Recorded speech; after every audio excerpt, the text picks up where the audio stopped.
안녕하십니까. 오늘은 우리나라의 가족복지정책에 대해서 살펴보도록 하겠습니다. 먼저 가족복지 프로그램 할 때 활용할 수 있는 아이스 브레이킹 활동에 대해서 알려드리도록 하겠습니다. 활동지 제가 만들어 봤는데요.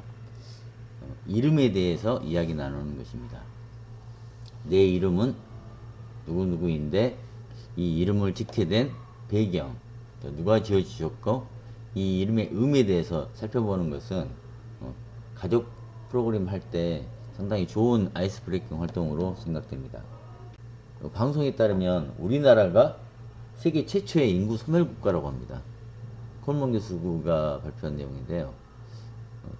한국 가족복지 정책에서 인구 소멸 문제는 매우 중요한 문제라 이 뉴스를 한번 보고 시작하겠습니다.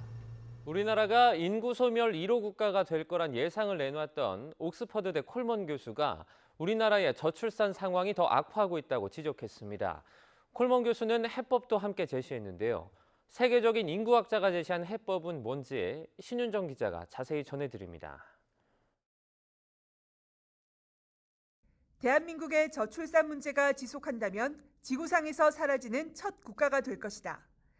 지난 2006년 유엔 인구 포럼에서 우리나라 인구 감소의 심각성을 일깨웠던 세계적인 인구학자 데이비드 콜먼 교수. 16년이 흐른 지금 우리나라의 합계 출산율은 세계 꼴찌 수준까지 떨어졌고 이 전망은 여전히 유효하다고 밝혔습니다.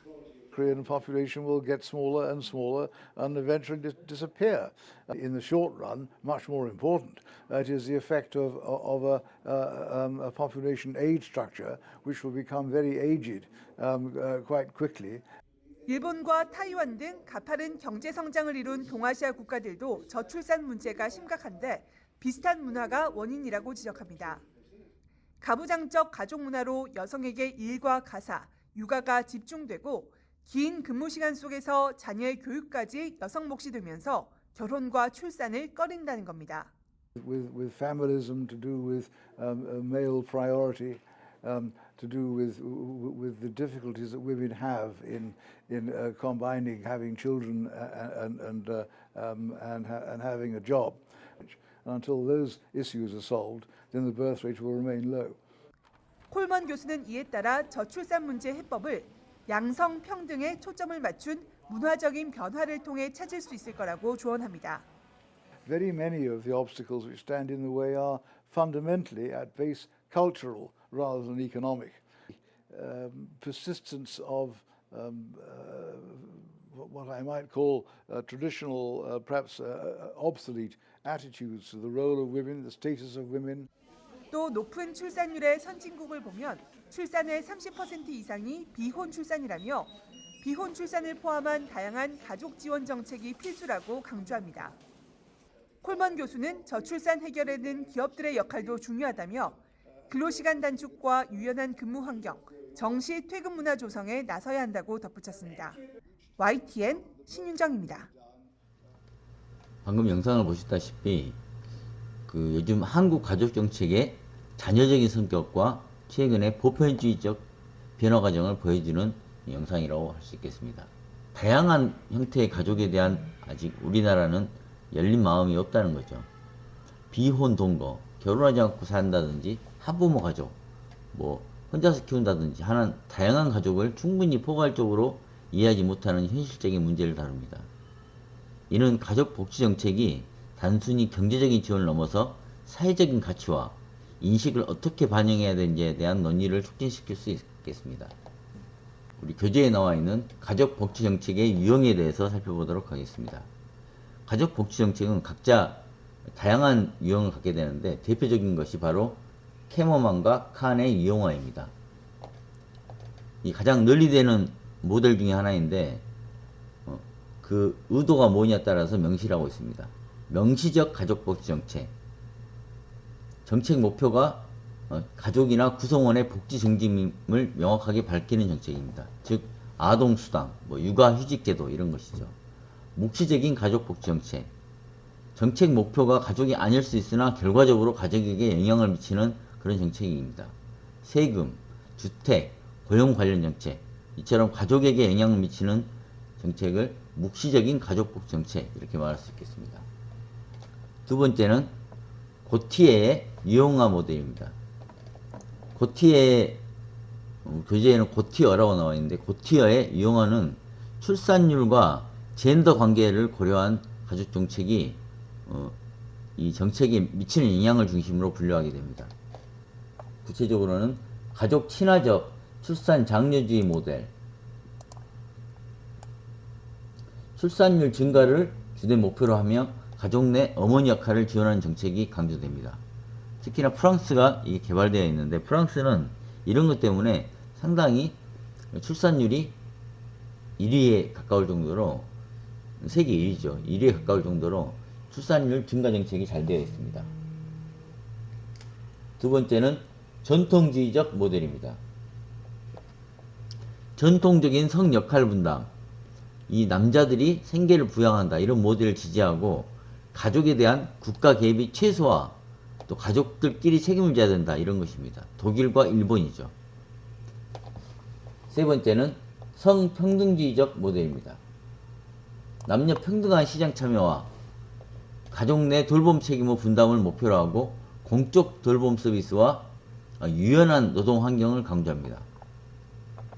복지국가가 이상적으로 추구하는 것이 이런 것이죠. 스웨덴, 북유럽 국가들, 이런 선진국가에서는 성평등주의적 모델을 지향하고 있습니다. 다음은 가족 친화적이지만 비개입주의적 모델. 가족을 지원하지만 국가가 직접 개입하는 것은 최소화, 또 시장이나 민간 부분의 역할을 강조합니다.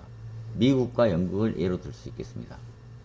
이 출산 지원에 국가가 어떻게 적극적으로 개입하는지 대표적인 성공 사례를 프랑스의 출산에 관한 비밀 이런 영상인데 56초 영상을 보시고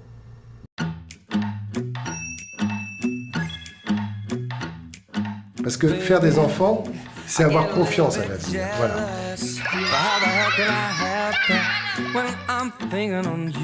Le fait qu'on assume, nous, d'aller vers la natalité, de soutenir la natalité, puisque c'est la caisse d'allocation familiale qui prend en charge le reste. Et en France, l'État fait beaucoup d'efforts pour que les enfants soient accueillis.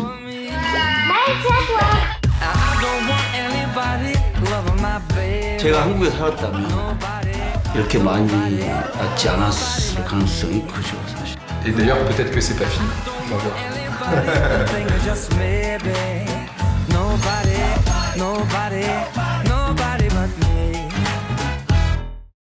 자, 영상에서 보셨다시피 프랑스는 가족 개수제와 같은 세제 혜택과 공보육시설의 광범위한 확충을 통해서 출산하고 양육하는 이런 부담을 국가가 개인에게 있는 그 부담감을 경감시키고 높은 출산율을 유지하는 것을 보여줍니다. 정책이 단순 현금 지원을 넘어서 보육 인프라 확충에 집중될 때 어떤 사회적 효과가 나타나는지 우리가 이해할 수 있는데 큰 도움이 되는 영상이라고 할 수 있겠습니다. 프랑스 다양성 인정에 관한 양육 교육 부담 완화에 관한 영상을 보여드리겠습니다. 10년 동안 유럽연합에서 출산율 1위를 기록한 나라, 바로 프랑스입니다. 정부가 다양한 형태의 가족을 인정하고 부모의 양육 부담이 크지 않다는 점 등이 그 비결로 꼽히는데요. 프랑스의 인구 통계 전문가를 만나 프랑스가 높은 출산율을 유지한 배경과 한국의 저출산 문제에 대한 해법을 들어봤습니다. 이번엔 프랑스로 가보겠습니다. 2022년 프랑스의 합계 출산율은 1.8명. 유럽연합에서 10년 동안 1위 자리를 유지했습니다.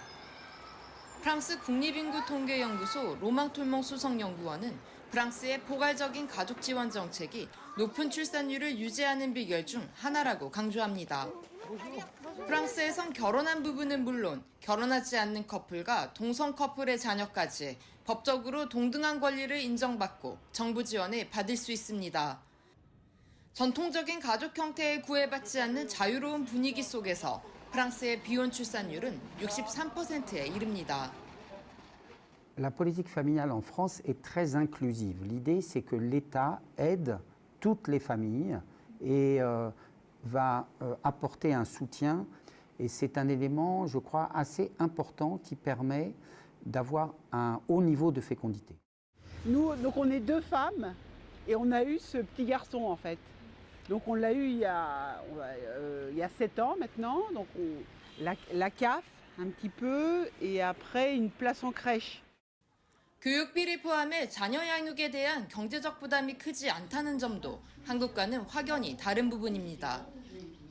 프랑스는 의무교육이 시작되는 3살부터 대학교를 졸업할 때까지 무상으로 교육이 제공됩니다. 사립학교가 일부 있긴 하지만 프랑스인 대부분은 공립학교에 자녀를 보낼 만큼 공교육에 대한 신뢰가 높습니다. 프랑스를 대표하는 명문대학도 대부분 공립이고 사교육 입시 경쟁은 찾아보기 어렵습니다. De 3 ans, disons, en France, les couples sont assurés d'avoir des enfants à l'école et l'école est gratuite et de bonne qualité. Il y a une école publique, donc on n'est pas dans la situation où si les parents veulent investir dans une bonne éducation pour leurs enfants et notamment des bonnes études universitaires, il faut qu'ils envisagent de dépenser beaucoup d'argent. 한국보다 2배가 훌쩍 넘는 출산율을 오랜 시간 유지하고 있는 프랑스. 현지 언론과 전문가들은 한국의 저출산 원인으로 경쟁을 부추기는 사회 분위기를 한 목소리로 지적합니다. 프랑스 일간지 르몽드는 한국 청년들이 아이를 낳지 않는 배경에는 반드시 집을 구매하고 가능하면 대기업에서 안정적인 직업을 가져야 한다는 뿌리 깊은 사회적 압력이 있다며 한국은 아이와 부모가 행복할 수 없는 사회라고 강조했고 프랑스 공영방송 TV5 몽드는 프랑스에서 아이가 부부 행복의 전제 조건이라면 한국에선 아이가 부모의 행복과 자유를 빼앗는 존재가 됐다고 비판했습니다. Les exigences en termes d'horaire, par exemple, pour les employés, les exigences en termes d'efforts d'éducation pour les enfants sont devenues très très fortes dans une société très compétitive qui rend difficile, voire presque impossible, d'être 2 adultes épanouis en couple en ayant 2 ou 3 enfants. 아이를 낳는 것이 부담이 아닌 행복으로 자리 잡은 프랑스의 사례는 아이를 낳고 싶게 만드는 사회 문화적 분위기 형성이 제도보다 우선시돼야 한다는 것을 보여주고 있습니다. 자, 영상 보셨다시피 프랑스는 이 가족의 다양성을 인정하고 양육과 교육의 부담을 완화시켜주고 이런 걸 통해서 출산율을 높였다는 겁니다. 사실 출산율은 일반 정상 가정뿐만 아니라 다양한 가정에서도 출산율이 30% 이상 나타나고 있다. 이게 추세라는 것이 프랑스의 예를 보고 우리가 알 수 있겠습니다. 3번째 가족복 정책의 유형입니다. 에스핑 앤더슨 계열의 유형입니다. 탈가족화 정도로 그 유형을 나누고 있습니다. 복지국가 유형론에 기반하여 가족 구성원의 복지가 가족에 얼마나 의존하는지, 가족화되었는지 아니면 가족이 분리되어 나가는 탈가족화가 됐는지로 분류합니다. 가족 친족 책임주의 유형. 가족 복지의 책임이 가족에게 있다. 이런 형입니다. 국가 개입은 최소화합니다. 특정 가족의 기능은 보완하고 가족의 일부 기능, 예를 들어 소득을 보장한다든지 특정한 인을 돌본다든지 이런 것을 국가가 보충적으로 지원하는 복지제도입니다. 2번째는 가족 친화적 유형 혹은 탈가족주의적 유형. 가족의 책임을 덜어주고 복지 서비스 및 소득 보장을 개별 시민의 권리로 제공하여서 가족으로부터 독립을 촉진합니다. 탈가족화를 촉진하는 이런 형입니다. 이런 것은 보편적 서비스와 기별을 제공합니다. 우리나라도 이 방향으로 좀 가고 있는 추세입니다. 우리 교재에는 60페이지에 에스핑 안데르센 이렇게 되어 있는데 여기는 앤더슨이라고 되어 있죠. 발음이 약간 달라서 그렇지 같은 인물입니다. 앤더슨, 안데르센. 이 외에 많은 학자들이 있는데 학자들마다 그 정책 수단, 목표, 젠더에 보는 관점 이런 다양한 기준을 적용한 유형화가 존재하고 있습니다. 지금 우리나라 복지가 잘 되어 있다고 외국에 사는, 특히 미국에 사는 이민자들이 다시 돌아오는 현상이 발생하고 있다고 합니다. 여기에 관한 뉴스를 1분 55초 영상을 보고 또 이어서 진행하도록 하겠습니다. 53년 전 미국으로 이민 온 영리 씨는 한국으로의 역이민을 알아보고 있습니다. 고향에 대한 향수병, 우수한 의료 시스템, 그리고 안전함과 편리함 때문입니다. 의료 시스템도 그러고 이게 대중교통 그리고 모든 게 편해요. 빨리빨리가 돼, 한국은. 그게 너무 마음에 들고 20년 전 이민 온 이주희 씨도 한국에 남아 계신 부모님 때문에 한국으로 다시 돌아가는 것을 고심하고 있습니다. 아무래도 한국에 계신 부모님들, 가족들. 실제로 한국으로 여기민을 가는 한인들은 매년 증가하고 있습니다. 현재 한국에 거주 중인 미주 한인은 4만 7천여 명, 2010년 3만 5천여 명이었던 것과 비교하면 14년 만에 1만 2천 명 정도 늘어난 겁니다. 뿐만 아니라 한국 국적을 다시 취득하는 재외동포 수도 역대 최대를 기록하면서 한국의 국민연금을 받는 한인은 지난해 9,300여 명으로 10년 전에 비해 3배 가까이 급증했습니다. LA타임스는 오늘 이러한 한인들의 여기민 트렌드를 집중 조명했습니다. 한 예로 전북 고창에 위치한 은퇴자 커뮤니티를 소개했는데 커뮤니티 주민 800명 중 3분의 1이 미주에서 여기민으로 온 한인이라는 겁니다. 한국을 기회의 땅이라고 생각해 여기민을 갔지만 씁쓸한 단점도 있다고 기사는 강조했습니다. 한국에 살아도 미국에 살아도 이질감을 느낀다는 것이었습니다. 미주 한인들은 세금도 내지 않으면서 혜택만 누리러 오는 기회주의자라는 한국인들의 곱지 않은 시선도 있다고 LA타임스는 전했습니다. LA에서 SBS 이재린입니다. 여러분, 이처럼 우리나라 복지가 외국 사람들도 참 잘 되고 있다 이렇게 보고 있는 이유는 무엇일까요? 사실 우리나라 복지가 부족한 부분이 많이 있습니다. 뒤에 가서 말씀드릴 텐데 그런 부분들이 있음에도 불구하고 지금 2025년 그 계획을 보면 앞으로 다양성을 인정하고 또한 보편적 복지로 가겠다 이런 추세입니다. 이 시간에는 주요 정책 분야 및 내용, 다음은 최근 동향 및 과제, 정책의 발전 방향성, 현재 주목받는 정책 이슈, 향후 과제 이런 최신 기사 내용을 위주로 살펴보도록 하겠습니다. 먼저 우리나라의 주요 정책 분야 및 내용입니다. 우리 교재에 나와 있는 첫 번째 한국의 가족복지 정책에 우리 4차 기본계획에 보면 세상 모든 가족과 함께 다양성을 인정한다는 그 구호를 갖고 시작하고 있습니다. 모든 가족과 모든 구성원이 존중하는 사회, 다양성을 인정하는 목표를 갖고 있다는 거죠. 또 평등하게 돌보겠다 이런 거죠. 이게 앞으로 세계가 가고 있는 방향입니다. 이 방향에 발맞춰서 우리도 4차 기본계획에 다양한 가족을 인정하고 또 평등하게 돌보겠다. 매우 중요한 내용입니다. 평등하게 돌본다는 것은 꼭 저소득만 지원하겠다 이런 게 아니고 그 대상 가족들은 다 지원할 수 있는 방향으로 가고 있는데 이게 안 되고 있는 이유가 무엇일까요? 예산 문제가 연결이 되겠죠. 아직은 우리나라도 좀 미흡한 수준에 가 있지만 앞으로는 더 좋아질 것으로 기대하고 있습니다. 우리 국가가 갖고 있는 경제 지원 정책입니다. 대표적인 것이 아동수당. 아동의 경제적 부담을, 아동 키우는 데 대한 부담을 줄여주기 위해서 일정 연령 이하의 아동에게 매월 일정 금액을 지급합니다. 또는 한부모 가족 지원. 저소득 한부모 가족에게 아동 양육비, 교육비, 주거비 등을 지원하여 자립을 돕습니다. 여기서 보면 저소득이라는 말이 나오죠.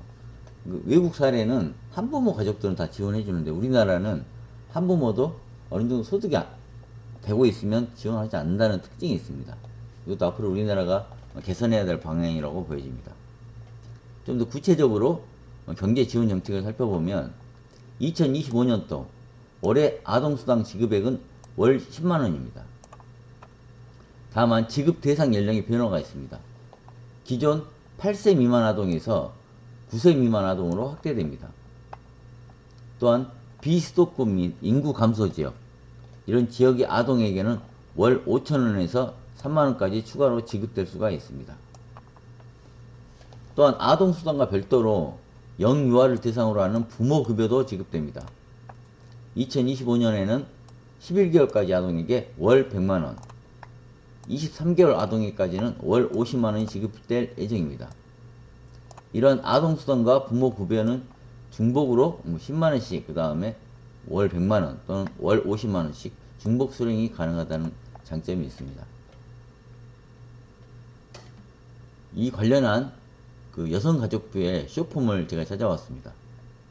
한 1분 2초 정도 되는데 여성가족부에서 제작한 쇼폼 내용을 한번 살펴보고 넘어가겠습니다. 한부모 가족의 안정적인 양육과 일상 2025년 이렇게 달라집니다. 2025년 7월 1일부터 양육비 선지급제 시행. 양육비를 받지 못한 한부모 가족에게 국가가 먼저 양육비를 지급하고 채무자에게 회수합니다.